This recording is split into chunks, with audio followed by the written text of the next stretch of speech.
କିରେ ସ୍କୁଲରୁ ଆସିଲୁ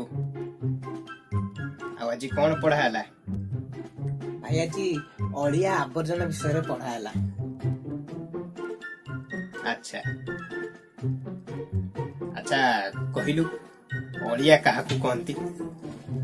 ଯୋଉ ଜିନିଷ ଆମ ପାଖରେ ଥାଏ କି କୌଣସି କାମରେ ଲାଗେ ନା, ଉଲ୍ଟା ଆମ ପରିବେଶକୁ ନଷ୍ଟ କରିଥାଏ, ତାକୁ ଆମେ ଅଳିଆ ଆବର୍ଜନା କହିଥାଉ। ଠିକ ଅଛି। ଭାଇ ସାର୍ ଆମକୁ ଉଦାହରଣ ବି ପଚାରିଲେ, ସମସ୍ତେ ଗୋଟେ ଗୋଟେ ଉଦାହରଣ ଦେଲେ। ଆଚ୍ଛା ତୁ କଣ ଉଦାହରଣ ଦେଲୁ? ହଁ, ମୁଁ ତମ ନାଁ କହିଦେଲି ଆଉ କଣ?